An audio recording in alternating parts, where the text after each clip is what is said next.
चर्चा की गई और मुझे बड़ी खुशी है कि हिमाचल प्रदेश में बहुत कम ऐसी वारदातें हुई है जो एट्रोसिटी एक्ट से संबंधित है। यानी कि हिमाचल की जनता इसमें बहुत जागरूक है और एट्रोसिटी के प्रति लोगों का जागरूकता ही एक इस समस्या के निदान में बड़ा कारण बना। दूसरी मीटिंग हमारे बजट से संबंधित थी, जिसकी लिए आधी मीटिंग हुई।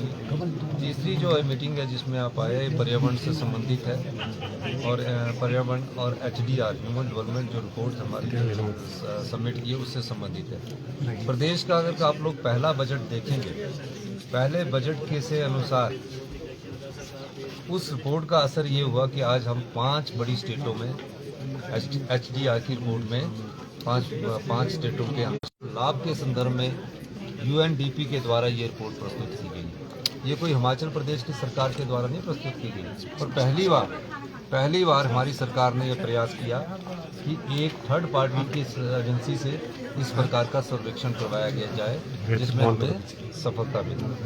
आज 5 स्टेट में अगर हम अच्छे हैं तो आप अंदाजा लगाइए, गंभीर आर्थिक स्थिति कर कानून बनाया गया है। तो सारा जो HDR की रिपोर्ट्स है वो हमारे सामाजिक को, हमारी डेवलपमेंट को, हमारी पॉलिसीज़ को 2.5-3 साल से जो हमारी पॉलिसी है उसको इंगित करती है। और मैं UNDP का जो इंडिपेंडेंट है उसका भी धन्यवाद करना चाहता हूं कि आपने जो धरातल पर जाकर जो उन्होंने प्रेजेंटेशन दी और पाया कि सच में सुधार हुआ है और जो गंभीर चुनौती का सामना आपदा में हिमाचल प्रदेश की सरकार ने किया उसको भी पहले नीति आयोग ने भी सराहाया था, वर्ल्ड बैंक ने भी सराहाया है और आज इस रिपोर्ट के माध्यम से UNDP ने भी हमारे जो प्रयास आपदा प्रभावित परिवारों को बचाने के लिए किए गए हैं उसको इस UNDP की रिपोर्ट में भी सराहा गया। सर, पीएम ने जो घोषणा की थी वो पैसा आया सर अभी? प्रधानमंत्री जी ने जो 1500 करोड़ रुपए की घोषणा की थी वो अभी तक पैसा नहीं आया है। मैंने भारतीय जनता पार्टी के सभी नेताओं से एक बार फिर अनुरोध करता हूँ लिए तैयार हूँ, तो मैं उसको भी स्वीकार करने के लिए तैयार हूँ। मैं चाहूँगा कि सभी 7 सांसद, सारे भारतीय जनता पार्टी के विधायक और सभी मंत्रिमंडल के सदस्य और विधायक हम सब चलते हैं कि भारतीय जनता पार्टी की केंद्र में सरकार उन्हीं के नेतृत्व में चलते हैं, हमारी कोई ईगो नहीं। और हमें जो 1500 करोड़ रुपए देने की बात की थी वो 1500 करोड़ रुपए हमें मिले ताकि हम आपदा प्रभावित परिवारों को जल्दी से जल्दी तेजी से काम कर सकें। सर, आप दिल्ली जा रहे हैं या बिहार भी जाएंगे? मैं कल दिल्ली जा रहा हूँ। मैं फाइनेंस मिनिस्टर निर्मला सीतारमण जी से मैंने मुलाकात करूँगा। हमारे 16 फाइनेंस कमीशन से मेरा ख्याल पहले ऐसे मुख्यमंत्री होंगे जो 5वीं बार उनसे मिलने जा रहे हैं, उनसे अभी टाइम मांगा है और निश्चित तौर पर फाइनेंस मिनिस्टर के पास हम बताएंगे कि GST लगने से पहले हमको 4,500 करोड़ वैट और एक्साइज का लगने के बाद से हमें स्टेट को कितना नुकसान हुआ। हालांकि उन्होंने GST कंपनसेशन सेस 3200 करोड़ हर साल दिया, 2017 में 3200 करोड़ दिया, जून 22 तक 3200 करोड़ देते रह गए, लेकिन 5 साल देने के बाद उसके बाद हमारे को GST कंपनसेशन से कोई ज़्यादा लाभ नहीं हो रहा है। और कभी ज़िंदगी में हमें GST लगने से कभी लाभ भी नहीं होगा। वो इसलिए नहीं होगा कि GST जो है वो कंज्यूमर बेस्ड है, यानी कंज्यूमर हमारे पॉपुलेशन ही 75 लाख है।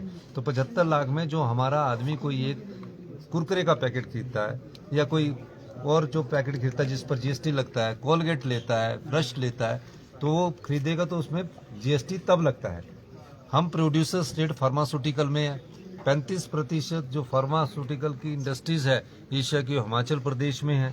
वहाँ से पहले जहाँ में बद्दी के एरिया से 3,500 और 4,000 करोड़ रुपया GST आता था, अब घटकर वो सिर्फ 150 करोड़ रुपया रह गया। तो उस सिलसिले में भी मैं माननीय निर्मला सीतारमण जी के पास अपनी बात रखूंगा। बाकी हम चाहेंगे कि जो हमने सरकारी कर्मचारी और एडिशनल अधिकारियों को ओल्ड पेंशन स्कीम दी है और 2000 ओल्ड पेंशन स्कीम देने के बाद से जब से उन्होंने हमारा जो additional boring Bharatiya Janata party के समय मिलती आई थी 1600 करोड़ की, उसको पुनः बहाल करने की बात हम करेंगे और एक्स्ट्रा 2% एडिशनल बोरिंग की बात करेंगे ताकि प्रदेश के जो आने वाले 3-4 महीने हैं उस स्थिति से हम आगे लड़ाई लड़ सके। क्योंकि आज जो भी हम अभी कर्जा उठा रहे हैं, जितनी भी हमारी सरकार ने 3 साल में कर्जा उठाया, वो पिछली सरकारों के 75,000 करोड़ का कर्जे का ब्याज उठाने के लिए दिया है और मूलधन देने के लिए दिया है। तो कैसे एक हम सर्वाइव करना है। उस दृष्टि से हम बात करेंगे। हम प्रदेश की संपदा की लड़ाई लड़ रहे हैं।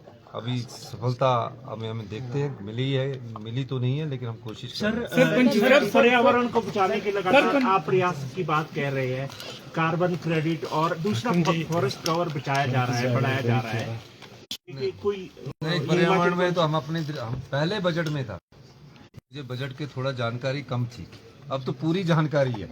और जो हमने भ्रष्टाचार के चोर दरवाजे बने हैं, वो ई टैक्सी पर खर्च कर रहे हैं, सौर ऊर्जा पर खर्च कर रहे हैं, और जो सामाजिक सुरक्षा उस पर खर्च कर रहे हैं। ये पैसा पहले भी बचाया जा सकता है। भारतीय जनता पार्टी ने